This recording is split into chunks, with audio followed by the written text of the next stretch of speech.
झालेले आहेत त्यांना मी विनंती करतो की त्यांनी संबोधित करावं।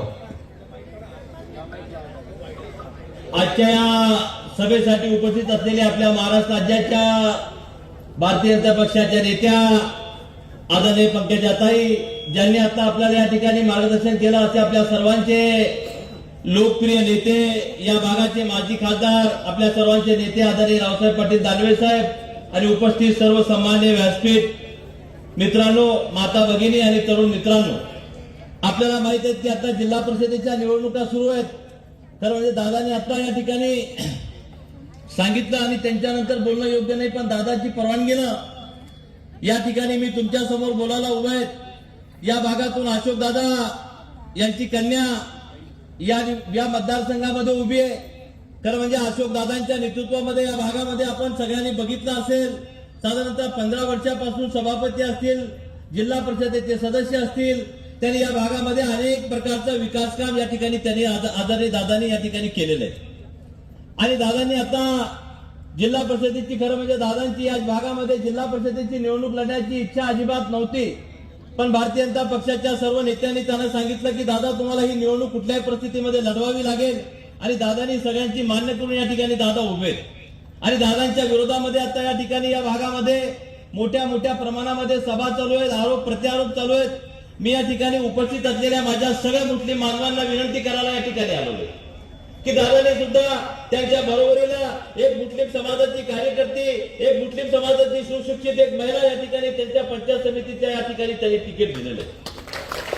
आणि या मुस्लिम समाजामध्ये या ठिकाणी विविध प्रकारची या ठिकाणी त्यांना घाबरण्यासाठी, त्यांना भारतीय जनता पक्षाच्यासाठी दूर राहण्यासाठी विविध प्रकारची या भागामध्ये भाषण या ठिकाणी सुरू आहे। मी माझ्या मुस्लिम समाजाला फक्त एकच या ठिकाणी प्रश्न विचारायला आलेलो आहे की आपण अब्दुल सत्तारला एक वेळेला नाही, दोन वेळेला नाही, आपण साधारणतः 18 वेळेला मतदान तुम्ही या ठिकाणी केलेलं आहे। आपल्याला हे या ठिकाणी सांगतो की अब्दुल सत्तार पहिल्यांदा या ठिकाणी विमान घेऊन उभा राहिला, दुसऱ्यांदा आमदार संदू पाटील लोखंडेने त्यांना पाळलंय, दोनदा निवडून आलाय पंजावर आणि दोनदा धनुष्यबारवर निवडून आला। अशा 6 पंचवार्षिकामध्ये या मुस्लिम समाजाने एकतर्फा त्यांना मतदान दिलंय। एक पंचवार्षिक मध्ये त्यांना 3 वेळेला तुम्ही त्यांच्या बोलण्यावर मतदान केलंय। एक तुम्ही जिल्हा परिषदेच्या निवडणुकीमध्ये केले, एक लोकसभेच्या निवडणुकीमध्ये केले, एक विधानसभेच्या निवडणुकीमध्ये केले। 6 वेळेला 6 पंचवार्षिकला 6 गुणिले 3 जर आपण बघितलं तर 18 वेळेला तुम्ही त्या मुस्लिम समाजाचा नेता म्हणून तुम्ही सगळ्यांनी एक गठ्ठा त्या ठिकाणी मत देण्याचं त्या ठिकाणी काम। पण तुम्ही 30 वर्षाच्या काळामध्ये तुम्ही या ठिकाणी इतिहास बघा, तुम्हाला भारतीय जनता पक्षाच्या बाबतीमध्ये जेव्हा विधानसभेची निवडणूक होती त्यावेळेला तुम्हाला या ठिकाणी भारतीय जनता पक्षाच्या हिंदू उमेदवाराच्या विरोधामध्ये तुम्हाला एकत्रित केलं जाते। आपण सगळ्या जातीच्या त्या ठिकाणी एकत्र व्हा आणि या ठिकाणी आपण अब्दुल सत्तारला मतदान करा। आपण जातीच्या भावनेने त्या ठिकाणी कुठलाही तुम्ही काम पाहत नाही, कुठलाही त्याचा कधी पाहत नाही, फक्त अब्दुल सत्तार त्या ठिकाणी सांगतो त्या ठिकाणी तुम्ही मत देतात। मी तुम्हाला ही प्रश्न विचारतो, सांडू पाटील लोखंडे असतील, आमदार किसनराव काळे असतील, रावसाहेब पाटील दानवे असतील, हे या भागामध्ये खासदार होऊन गेले, आमदार होऊन गेले, त्यांनी तुम्हाला एखादी तुम्ही घटना दाखवा की त्यांनी तुम्हाला मुस्लिम म्हणून कुठे तुम्हाला तरी या ठिकाणी त्रास देण्याचा प्रयत्न केला। अरे तुम्हाला त्या सगळ्यात जास्त जर कोणी त्रास दिला असेल सिल्लोड शहरामध्ये बघा, या भागामध्ये का तुमच्या जमिनी सर्वात जास्त जर कोणी लुटण्याचं काम केलं असेल, तुमच्या प्लॉट जर कोणी लुटण्याचं काम केलं असेल तर ते अब्दुल सत्तार त्या ठिकाणी लुटण्याचं काम केलेलं आहे। अशोक दादा या ठिकाणी 15 वर्षाच्या काळामध्ये या ठिकाणी ते काम करतायत। अशोक दादाची तुम्ही एक घटना तरी दाखवा, अशोक दादाची तुम्ही एक चूक तरी दाखवा की त्या ठिकाणी मुस्लिम समाजाला त्यांनी दुखवण्याचं काम। अशोक दादा शाळेवर आपण बघितलं तर मुस्लिम समाज आहे। अशोक दादा या ठिकाणी शाळा चालत असताना मराठी शाळा उघडल्या, त्यांनी त्या ठिकाणी मुस्लिम समाजाला सुद्धा न्याय देण्यासाठी त्यांनी उर्दूची सुद्धा त्या ठिकाणी शाळा केली।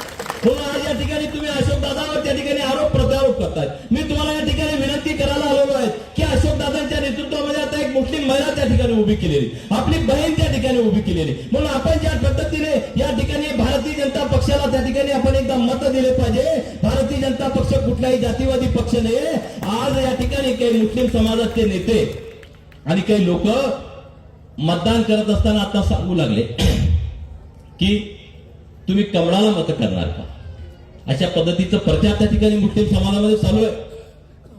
आम्ही मतदान द्यायला तयार, पण आम्ही कमळावर मत देणार का?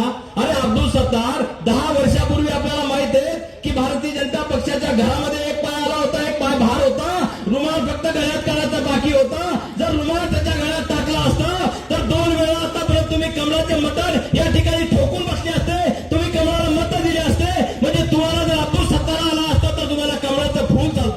आणि अब्दुल सत्तार जर घेतला नाही तर आम्ही कमळाला कसे मत करायचे अशा पद्धतीचे त्याचे चेले चपेले त्या ठिकाणी प्रचार करताय. तुम्ही त्याच्या या खोट्या प्रचाराला तुम्ही जाऊ नका. फक्त अशोक दादाला येणाऱ्या 7 तारखेला आपण अशोक दादाची मुलगी आणि आमची बहीण यांच्या कमळाच्या निशाणीवर आपण मत द्या एवढीच या ठिकाणी आपल्याला विनंती करायला आलेलो आहे. आणि या ठिकाणी आपल्याला विनंती करतो आणि माझे 2 शब्द संपवतो. जय हिंद जय महाराष्ट्र.